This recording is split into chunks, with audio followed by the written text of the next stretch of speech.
that's what you desire. Long now we are waiting in shadow,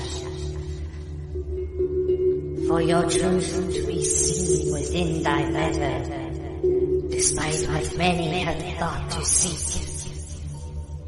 The truth will always lead. Long now for the Bible, the lost magic has made its arrival.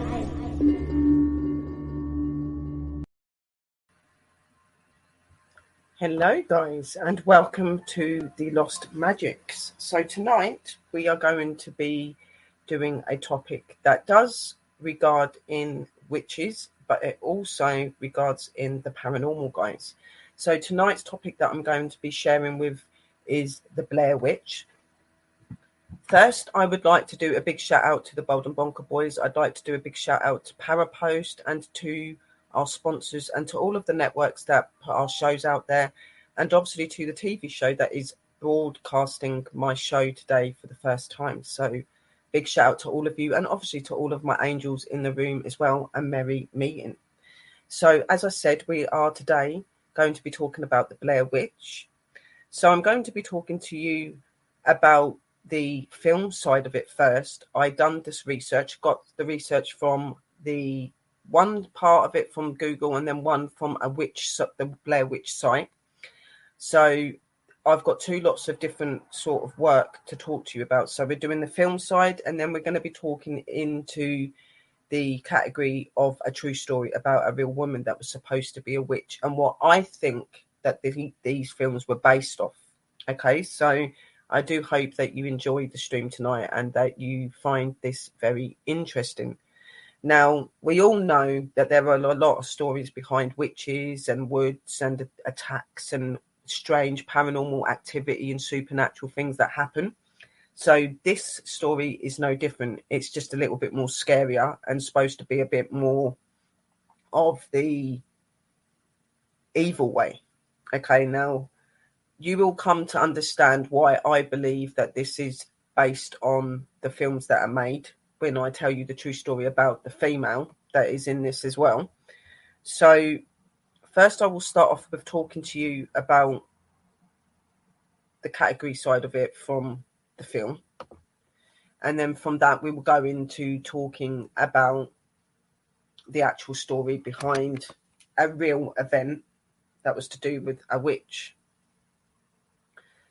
So here we go. And a big welcome to you all, guys. So the Blair Witch was a legendary being in the Burkittsville, Maryland. Several mysterious events over the course of centuries became blamed on an existing woman named Ellie Kedwood, who was said to have practiced witchcraft.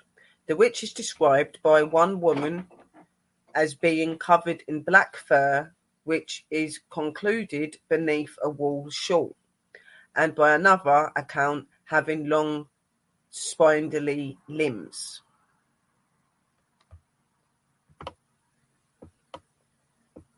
Ellie Kedwood. In the writing of the 1785, Ellie Kedwood was banished from the town of Blair after several local children had accused her of performing witchcraft. She was presumed dead from exposures.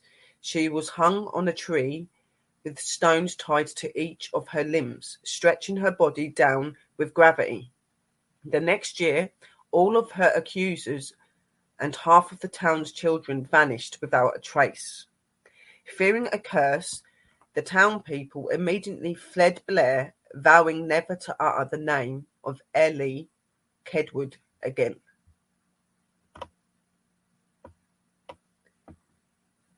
Sam Adams' book told of a trial of Ellie Kedwood, her execution and her supposed rebirth, as well as the curse on the entire town. It contained a first recorded use of the term Blair Witch. Elaine Treacle, in 1825, a year after the town was rediscovered and founded as the Burkittsville, the villagers held the first annual harvest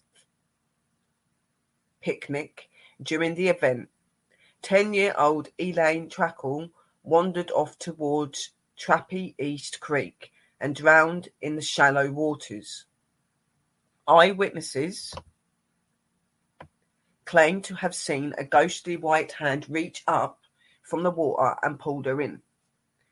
The creek was searched, but Ellie's body was never recovered. Afterwards, the creek mysteriously became clogged with oil bundles of sticks, rendering the water unless for the 13 days. A man drank the water sometime later and it killed him, while several animals also became sick and died. The incident was the first of the several to be blamed on the Blair Witch. Robin Weaver. In 1886, 8-year-old Robin was in the forest around Blair, which had been rediscovered and renamed Burkittsville. When she got lost and met an old woman whose feet, according to Robin, did not touch the ground, she was intentionally straight. But then she came to the old woman, who acted in a seemingly generous manner, and she followed the old woman deep into the woods to an old abandoned house, which she entered. Robin followed the woman and entered the house and followed the woman down to the basement. In the bowels of the house, the old woman said she would depart and left, promising to return. Hours passed as Robin sat in the basement, which slowly grew darker as the afternoon faded into evening. Robin grew more and more frightened. She had been feeling a growing feeling of evil ever since she stepped into the basement. As she pictured herself all alone in the woods, which were becoming swamped in the darkness of the evening, Robin stood up and found a window in the basement, through which she squeezed herself and then ran through the darkening woods and out of the woods completely, racing back to Burkittsville, to which she returned safely, although from then after she avoided the woods, claiming to feel an evil presence about the Burkittsville forest. While Robin had been in the basement, however, she had been missed. Her grandmother had become anxious about her and she had alerted the authorities. The Burkittsville police sent a search party up into the woods to rescue her. At the same time, Robin was led into the cellar by the old woman she had met in the woods.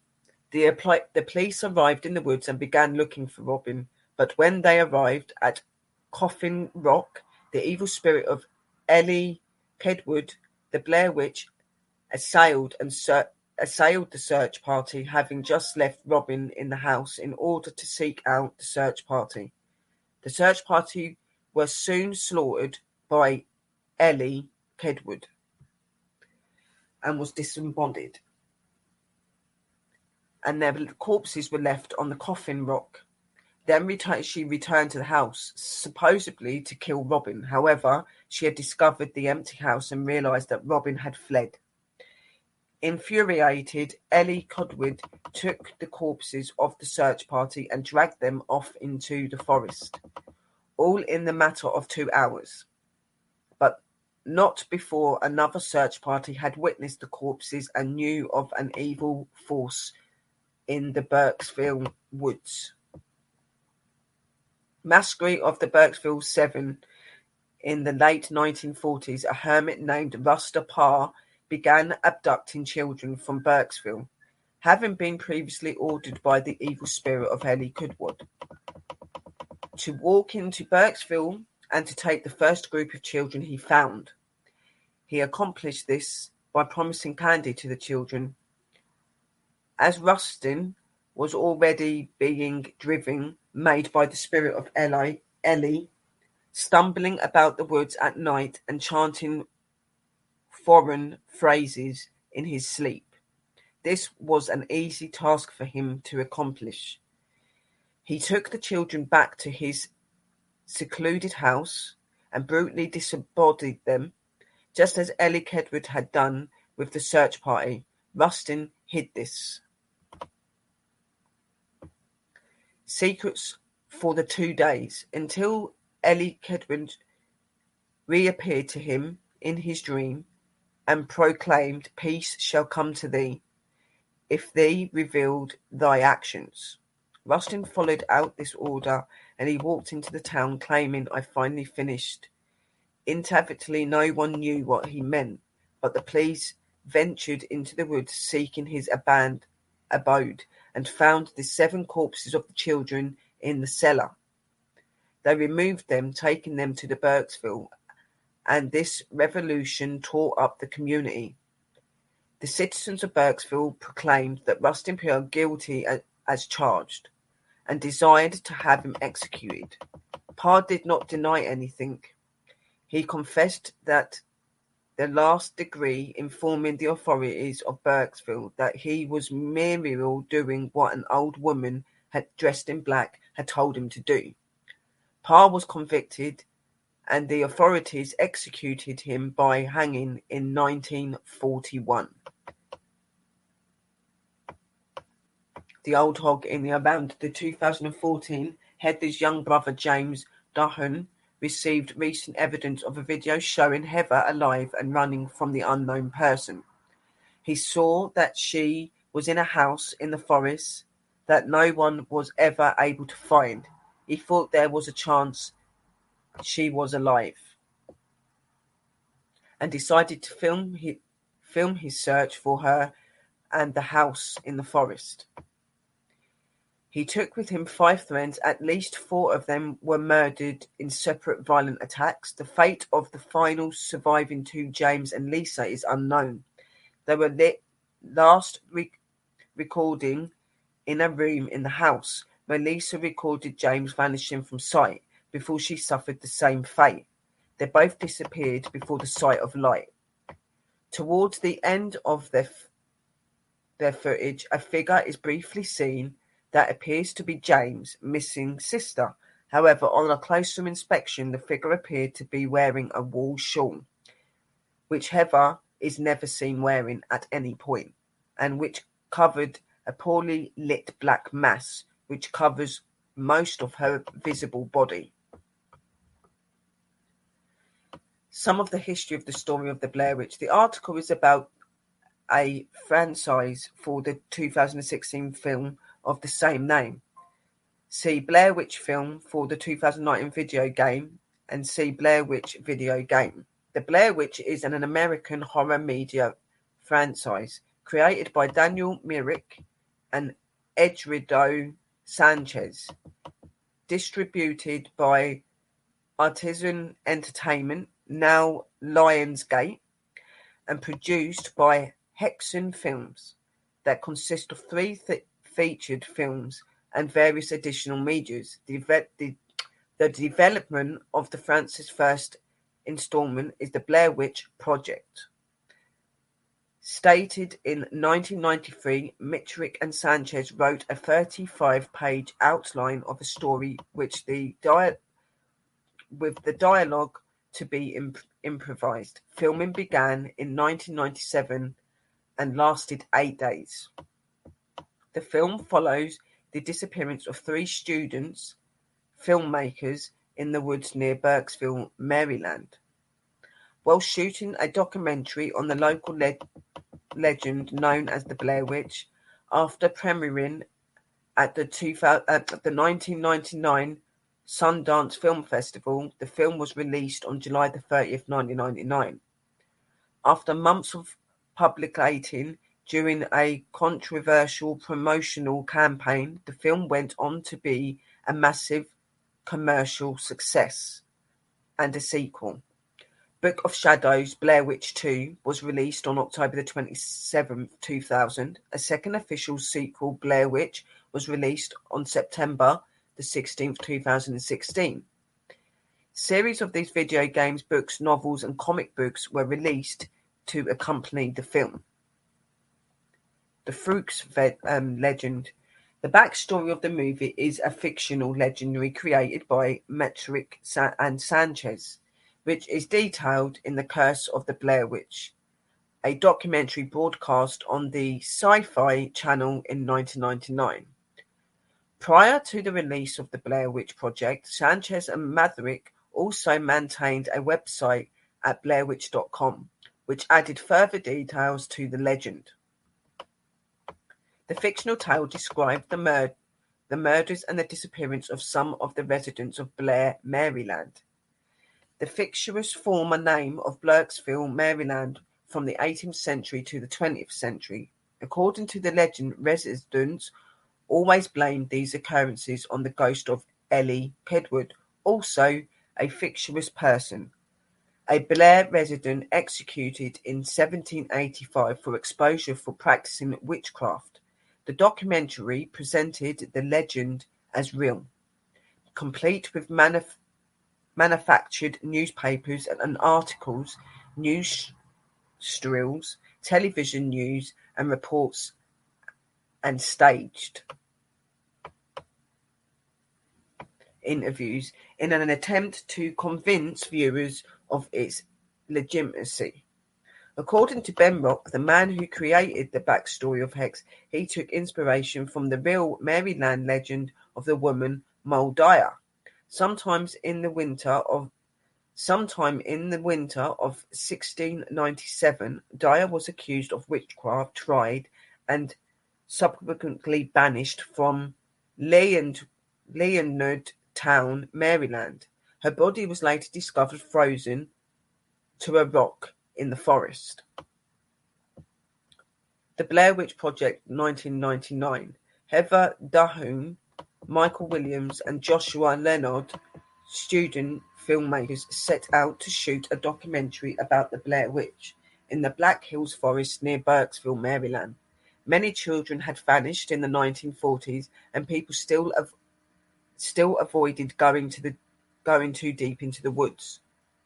The party sets out to look for facts and to prove the legend.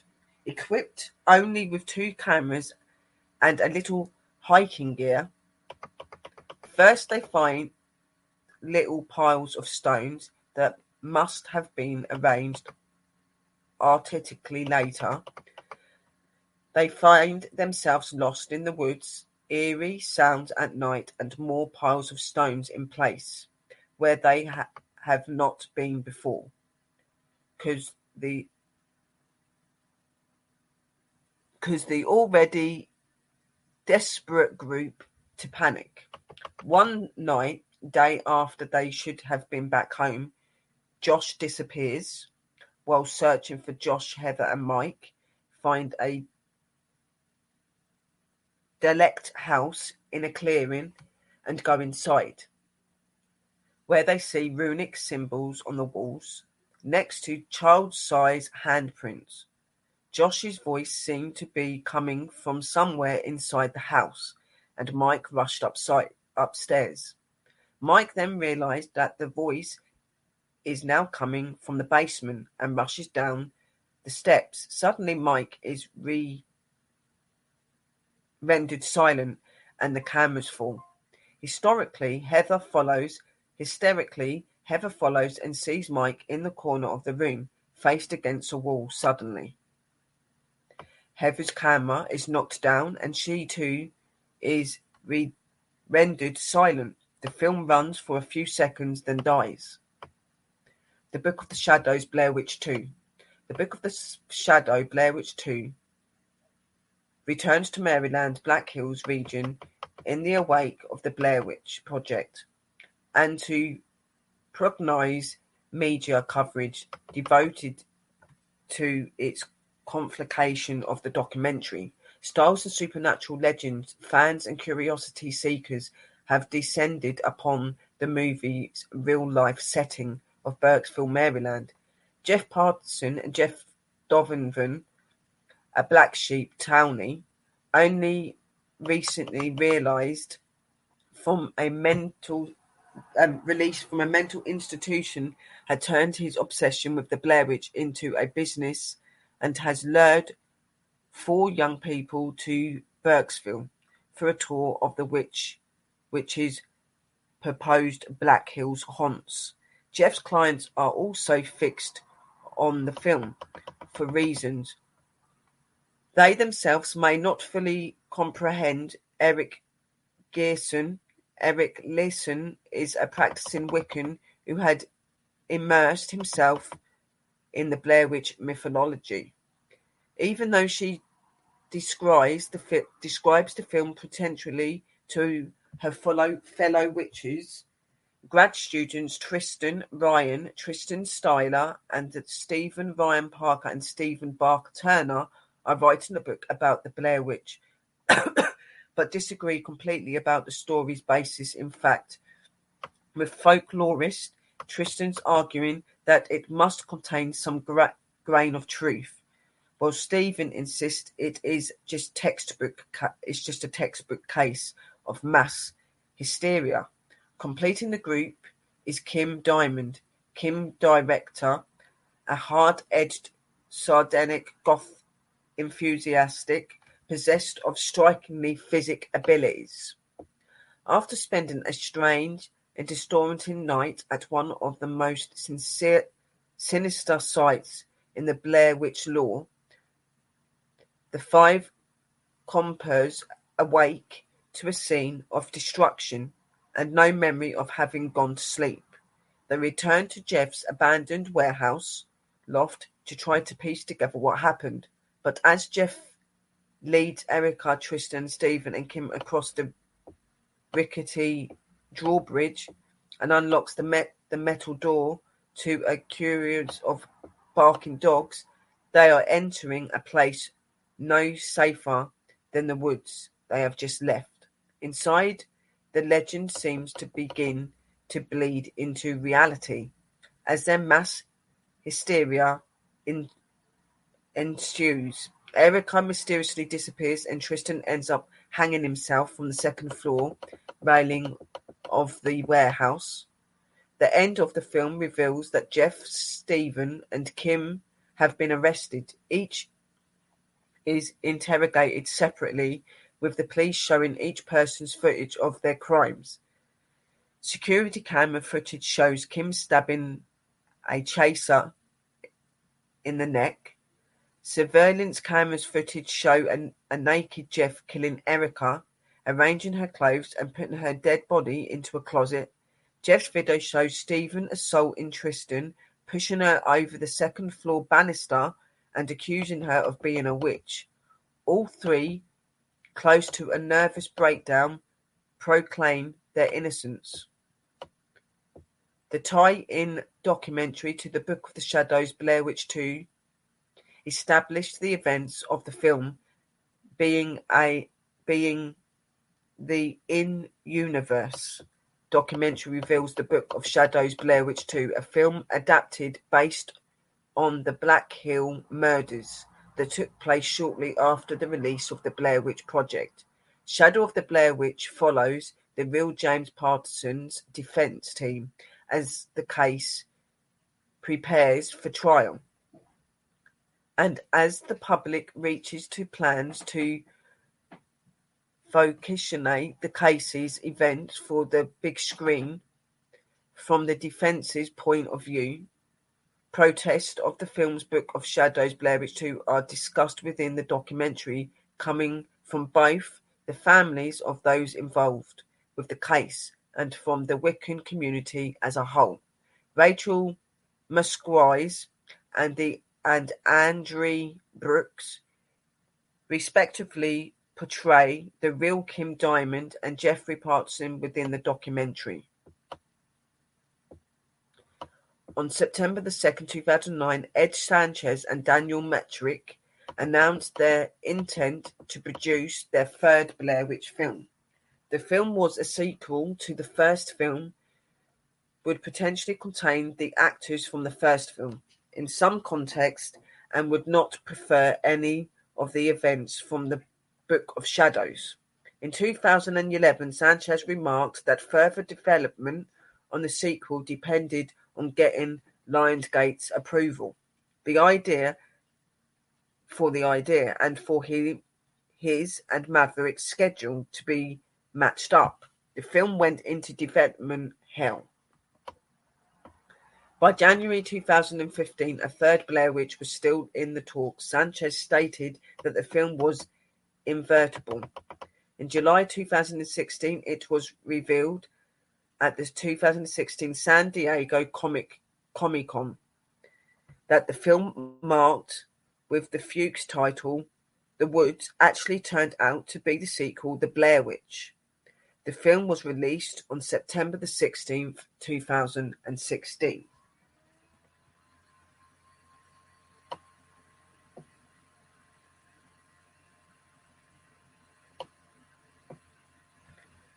The three films were The Blair Witch Project, The Blair Witch Curse,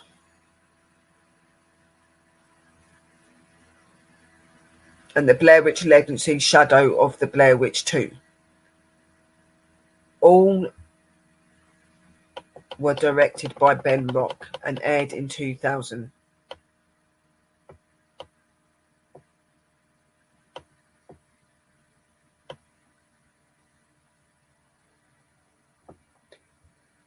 So that was the first part of the story, guys. So obviously, like, a lot of people have watched The Blair Witch.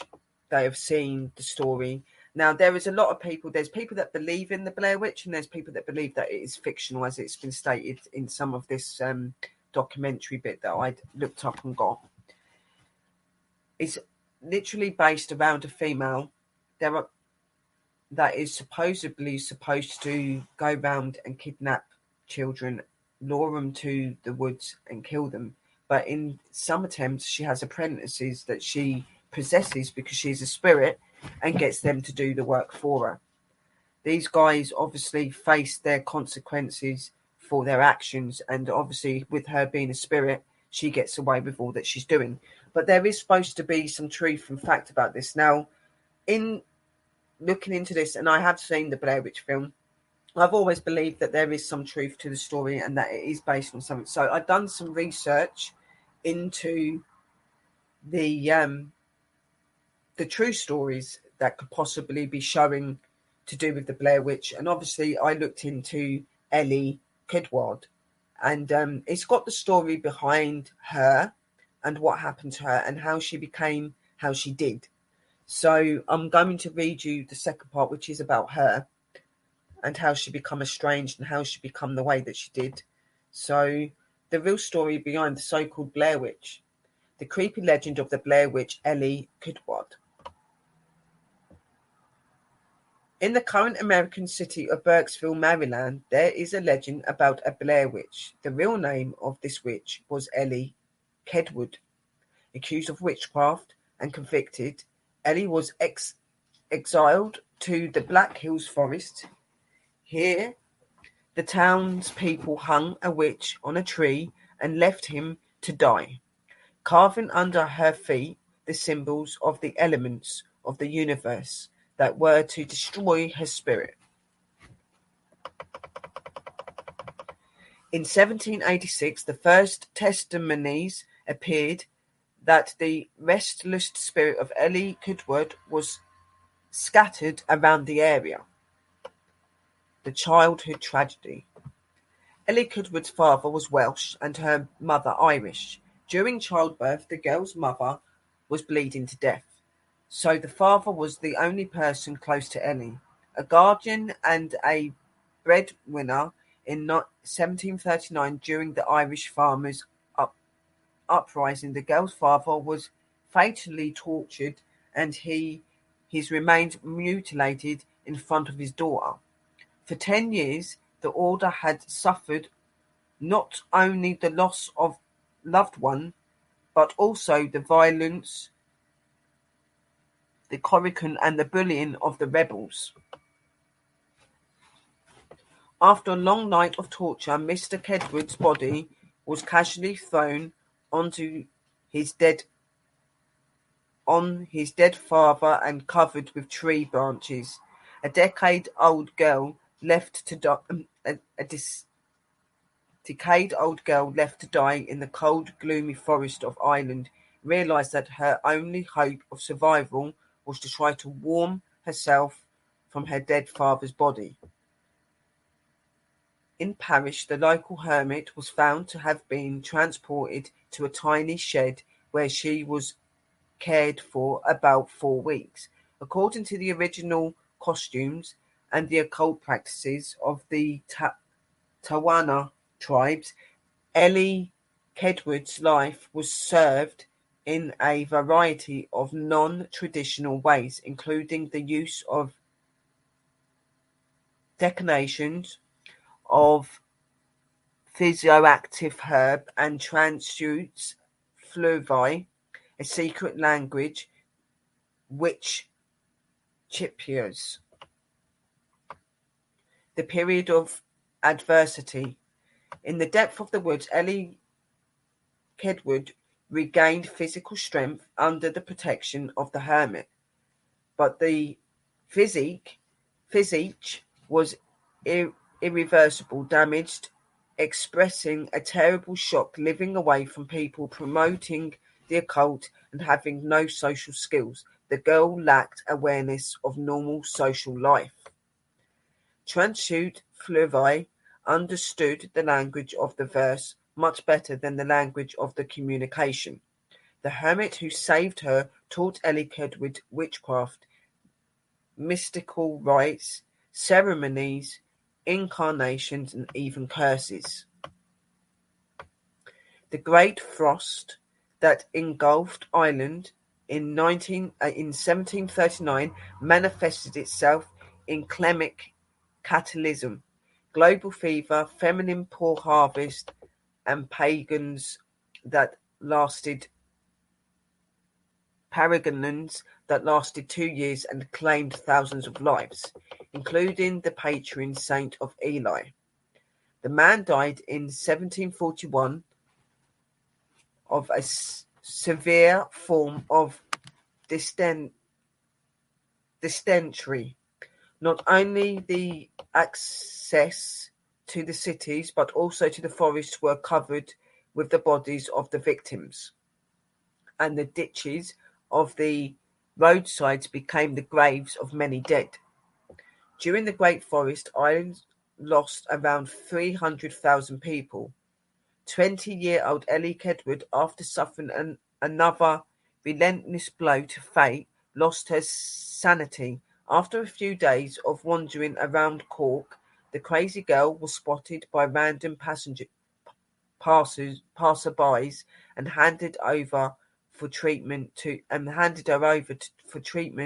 a shelter in Backensthorpe, where she spent several years. Escape from Ireland. In 1753, E. Kedwood became pregnant for the 7th time, and at the Backensthorpe shelter, none of her babies saw the light of day because the woman's body was unable to carry them. All Ellie's pregnancies were the result of abuse and the neglect of doctors. For many years, Backensthorpe physiatric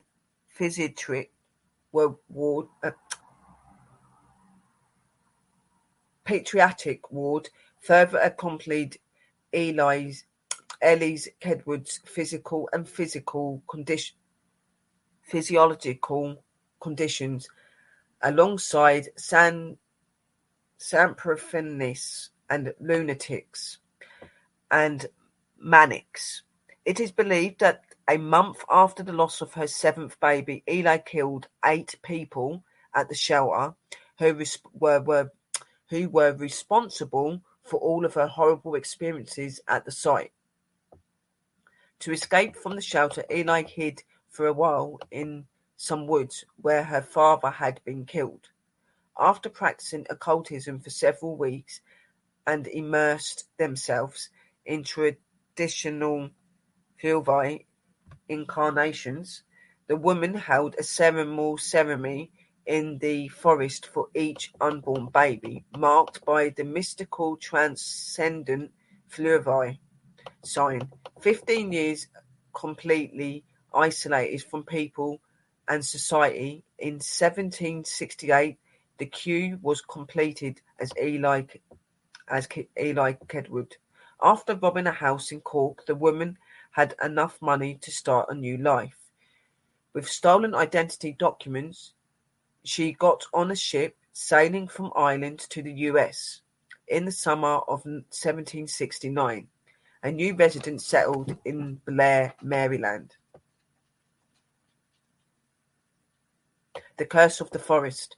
The wooded area known as the Black Hills was surrounded in a wide variety of suspicious and mystical stories. Even before the history of L.A. Kedwood, the local Indians avoided the forest from afar, believing that there was forces of evil and evil spirits in it. As early as the 1630s, an English colonel named Blair asked a local Indian tribe to help soldiers look around the Black Hills forest area. Locals, fearing revenge on English soldiers, did not refuse to help, but secretly planned absaltage against Colony Blair unit. Despite the clever Indian ambush, Blair and his men set up a fort in the Black Hill Forest to help protect themselves from the attack by the local Indian tribes. In 1634, the ill-fated town of Blair was founded in the vicinity of the fort.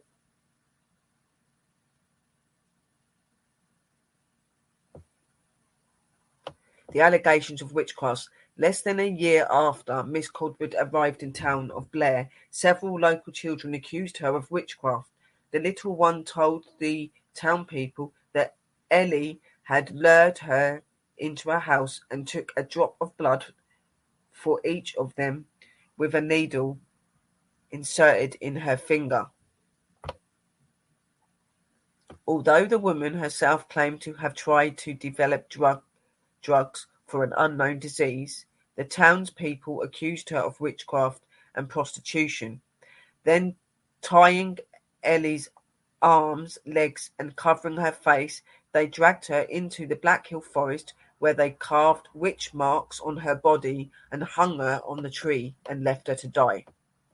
Every day, the residents of Blair came to check if Ellie's life had already been extinguished, but the most brutal torture did not take the woman's life. Having finally decided that E. Codwood is a witch that is not destroyed by life-threatening injuries, the townspeople decided that the body left over during the winter would freeze, and the evil spirit would leave it on its own. The Curse of the Blair Witch. When the spring came, the residents of the town of Blair were convinced that Miss Kedwood had died of starvation, cold, and exhaustion. In 1786, under mysterious circumstances, all of the children accused Ellie of witchcraft disappeared every month. Under mystical circumstances, the town of Blair lost several inhabitants. The homes of some of the families burned down due to a midnight fire. Some people were found drowned in a stream in the country. Others disappeared without trace after rumours of Ellie Kedwood's spirit wandering around Blair. The rest of the town left home and set out in search of a haven, swearing never to mention Kedwood's name in their life. For nearly 4 decades, Blair was considered a ghost town with no living spirit, but a host of legends soared. In 1809, the book The Blair Witch Cult by an unknown author was published. The only surviving copy of this book is in the Maryland State Museum of Public History, Baltimore. In the 1820s, businessman Burkitt brought the derelict town of Blair from the state, renovated all of the direct buildings, and constructed the house in 1824. The town was renamed Burkittsville. This city still exists in the state of Maryland. In 1828, a girl named Elaine Treacle disappeared from Burkesville. The children playing with her claimed that the girl was drawn into a nearby stream by a white hand raising out of the water. Although the creek was shallow, no one could find the body of the poor little girl. A few weeks after the disappearance of Elaine, signs of transit fuevi stacked from wooden sticks were found near the creek. In 1886, 4-year-old Robin Weaver disappeared into the Black Hill Forest. The frightened boy's parents organised a search, but late in the evening, Robin returned home saying that in the woods he met a woman who was walking in the footsteps without reaching the ground, and led her to an abandoned forest hut. After panicking about the disappearance of R. Weaver, the town people did not receive a returning search group in any way, so they allowed themselves to be searched. The bodies of the first group of people were found at Coffin Rock, near the place where E. Treacle allegedly drowned 5 decades ago. In the 1940s, children began to disappear in the Burkesville area again. Residents of the town and the police officers began to suspect a new resident, Ruster Parr, who had purchased a forest hut in the Black Hill Forest a few years ago. After months of intensive research, Parr himself admitted to completing his plan. When the police arrived at his house, the remains of 7 children were found, and the man himself said he was ordered to do so by the woman's voice, which he kept hearing and which only stopped after the 7th victim was killed. The killer was hanged, and tragic events marked his Fawcett hut, and his Fawcett hut was burned to the ground. In 1999, the film project Blair Witch was presented in world cinemas. Although the film itself is a feature film, it produces the 1994 outcome of the 20 and the 28 events. 3 Montgomery College students came to the town of Burkesville to talk to locals for their documentary about Blair Witch. It was to be devoted to the final work of the cinema course. They all disappeared in the Burkesville forest without knowledge. A little later, in the abandoned forest hut, film cameras tapes were found to capture the first day the students had become in the forest. However, their further fate is still surrounded in mysterialism, and the bodies of these students were never found. So this story is based on a true story about a woman that was allegedly accused of being a witch. She was banished from her home state due to apparently being a witch. She had endured pregnancies 7 times, but was not able to carry any of these children that were hers. So in that, it sent her crazy through losing her parents, losing her unborn children. This sent her into a crazy frenzy, and the facts of how she had been treated by professionals and by residents of that town. She sought out revenge after her death. So she was hanged, which is murdered, for who she was and what she believed in. She was mistreated when being alive. So in those actions, she sought revenge, and she went after the children because she wasn't able to parent children herself. She would kill anybody that crossed her territory or tried to find anything out about her. She was a very troubled soul when living that wasn't treated very well, and she became a very evil and tortured soul in the spirit world. And this is allegedly how she started doing these killings, and these disappearance of children and other people would happen. And through this going on, obviously, as it says, there were some so-called students that went to look into this documentary and into her and what actually happened. And in the thought of doing that, they also mysteriously disappeared. It's not known if they lost their lives. Their bodies were never found, and they have never turned back up, just like a lot of the children and the other residents that were killed, that were part of the town, the Blair town. So my aim was to give you a little insight into the story of the Blair Witch through the film. And then I done some research where I looked into some true stories and where these films could have been related from. Now, I do very much feel that all three of these Blair Witch films that were made that are supposed to be fictional are actually based on these true life events of Ellie Kedwood. Okay. And I believe that they just enhanced some of the storylines. Obviously, all films and producers have to make films be watchable and be something that people are going to want to watch and take on, and it's meant to capture your mind.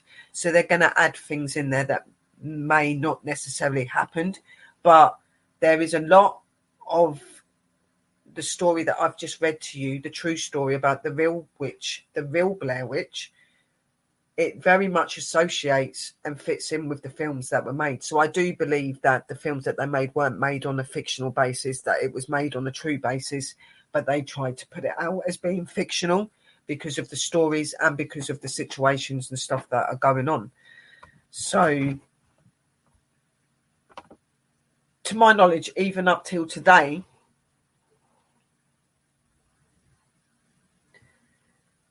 there are still supposed to be rumours and stories of that the Blair Witch exists. The Blair Witch is around. That, you know, there's meant to have been numerous attacks. There's been numerous situations that have supposed to have occurred around these areas, and up to this very day, there are some that still very much believe that it's a true story, as I do myself, and some do seek to look into this.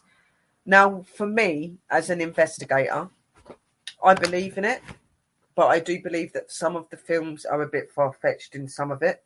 So for me, I'm one of these that I want to investigate it, but I don't want to investigate it. I want to investigate it because I want to get the truth behind the story. I want to try to, you know, understand an outcome of why she was the way she was and try to understand how she feels and things because of how she was treated and stuff. But at the same time, I don't want to go there because of the stories of how people have gone missing and how they've lost their lives and they've never turned back up. So, in my opinion, it's one of these topics where you want to do it, but you don't want to do it because there's a factor to both sides. You know, you could go there, you could be safe, you could do the investigations, but then you could go there and something really bad could happen to you. It is one of those stories. It's one of those that a lot of people in their mind think, is it real or is it not? Now, face it, there are so many witch stories about witches in woods, in strange huts and strange supernatural goings on and people going missing or being killed, things like that. This is something that is very much apparent around a lot of witch stories, which is really sad. But in this case, this is something that actually happened. This lady had some spiritual beliefs. She was very spiritual in who she was, and these people did not like that about her. They did not like her ways of practice, and through these children reporting her, she faced her fate like many other witches did, and she was killed and murdered for what she believed in. And through the, you know, not being treated right by these people and losing the 7 children that she tried to mother through pregnancy, this sent her crazy, and she was hell bent on revenge. Okay, she wanted revenge, and even though some of it is really horrible and the children didn't deserve to be taken and be sacrificed and things, I can understand her anger and upset as well because of the way that she was treated. And there is a lot of stories out there where supposable spirits change and become negative and evil because of wrongdoings to them. So for me, that was what I wanted to. I wanted to just kind of give you the factors and the story behind the Blair Witch, and then I wanted to give you the factors and the story behind the true part of the Blair Witch and who the real Blair Witch is supposed to be. Okay. What do any of you guys feel about the Blair Witch? What are your opinions on the Blair Witch? Do you think that it's based on a true story, or do you think that it's fictional, like some people say? You do. You can see the side of why she done what she done, and because of the way she was treated. But then on the other side, you see that some of the actions that she did wasn't right. She shouldn't have gone after the children and done stuff to the children. Her losing her children, which is a really sad thing to have to go through, didn't mean resulting in killing other innocent children. A lot of that I think was out of jealousy and pain. And through her being who she was judged and killed. And that's how the evil wrath of the Blair Witch came to light, guys.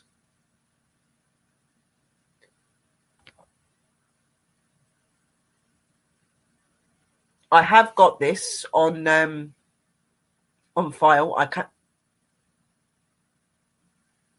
It was her gifts and who she was her downfall. Like a lot of witches and stuff, in our time, we're spiritual. We believe in who we are. We believe in our world and in our practices and what we do. We were very proud and very prominent in what we done. But there were so many that were against us that a lot of our ancestors and that were wrongly killed for their beliefs. And this is no different for her.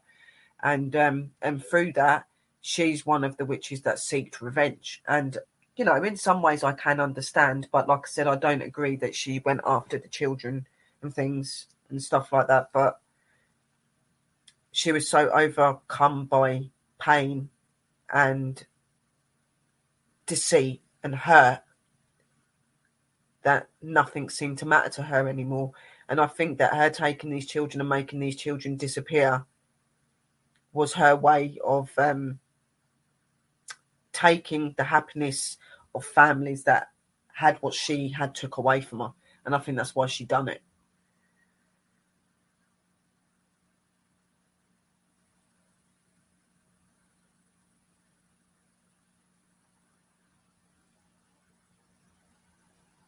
It was very sad that what was done to her, but it's very sad what happened to the children and stuff as well. Like this is a story that's a bit of like both, isn't it? Really, like you feel sorry for the children and that the fact that they lost their lives, but then you feel sorry for her because of what happened to her and the things that she wanted so much she didn't get. And in the end, like Colleen said, who she was her fate, and is what ended her. And it was, and it's really sad. But in my opinion, like some of you in the room, I do believe that this story is a real one. If it's one that I think I would go to seek for, I'm not sure if I would, because I don't think I would want to tempt fate and possibility of being killed or disappearing. It is a fascinating case, and it's one that's still very much not fully understood or known. Like in some ways, I feel like I want to do it. That maybe she would be acceptance to me because I'm a witch myself. But at the same time, she could be very funny about that, and she may not like other people being there. It's clear she doesn't like other people walking on her land, so she may not even like people like us walking on her land, even though that we're like her, so it's one of them things where you're like, would I or would I not? I'm in between. I don't know.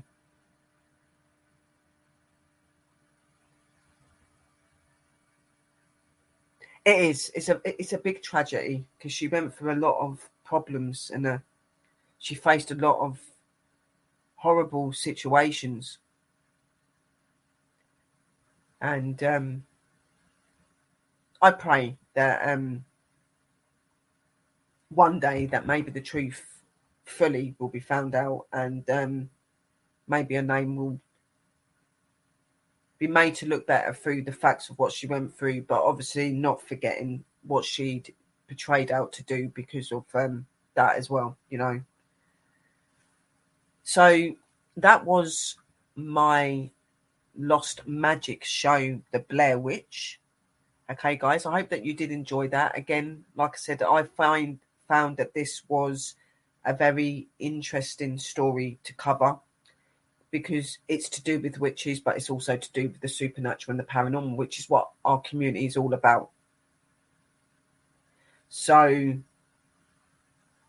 I hope that you enjoyed that. I hope that you listening to that story kind of got you guys to understand a little bit more behind who the Blair Witch was and is, and why she may have been how she has turned out to be. So I hope that you enjoyed it. And guys, I hope that you bring some really cool things to your channels and stuff like that, and you can bring out some inspirational stories.